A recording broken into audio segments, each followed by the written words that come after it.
High high, দেখুন অবস্থা। আমাদের ধানের জমিগুলো বৃষ্টির পানিতে একবারে ডুবে গেছে। এখন তাহলে আমাদের ধানগুলোর কি হবে? হ্যালো ভিউয়ার্স, আসসালামু আলাইকুম। আশা করি সবাই ভালো আছেন। আলহামদুলিল্লাহ, আমি অনেক ভালো আছি। সো ভিউয়ার্স, নতুন একটা ভিডিওতে আপনাদের সবাইকে স্বাগতম। আলহামদুলিল্লাহ, খামারের কাজগুলো শেষ করার পর আমরা যখন আমাদের ধানগুলো বাড়িতে নেওয়ার জন্য আসি, তখন দেখতে পাই আমাদের ধানের জমিগুলো বৃষ্টির পানিতে একবারে ডুবে গেছে। আমাদের এই দিকে কয়েকদিন ধরে আকাশে প্রচুর পরিমাণে মেঘ জমে, কিন্তু বৃষ্টি হচ্ছিল না।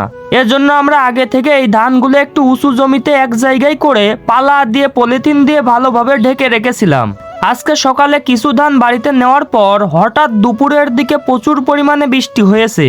বৃষ্টি শেষ হলে আমরা যখন বাকি ধানগুলো নেওয়ার জন্য এসেছি, তখন আপনারা মাঠের অবস্থাটা একবার দেখুন। ধানের জমিগুলো একবারে পানিতে ডুবে গেছে। যাই হোক, আলহামদুলিল্লাহ, আগে থেকেই যেহেতু ধানগুলো উঁচু জমিতে রাখা ছিল, তাই আমাদের বেশি সমস্যা হয় নাই। শুধুমাত্র ধানগুলো একটু ভিজে গেছে। এখন আমরা এই ধানগুলো একে একে ভ্যানে সাজিয়ে বাড়িতে নেওয়ার চেষ্টা করব ইনশাল্লাহ। তো এখানে আমি এবং আমার বন্ধু, সাথে আরেকটা ছোট ভাই ছিল, যে কিনা এই ভ্যানটা চালাচ্ছিল, আর আমরা দুজনে ভ্যানটা পিছন থেকে ঠেলা দিচ্ছিলাম।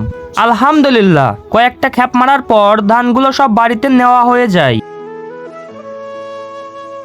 এখন এই ধানগুলো ভালোভাবে পালা দিয়ে পলিথিন দিয়ে ঢেকে রাখতে হবে, যেন বৃষ্টি হলে ভিজে না যায়।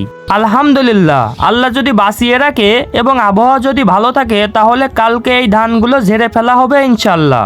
আলহামদুলিল্লাহ, এখানে ধান ঝাড়া শুরু হয়ে গেছে।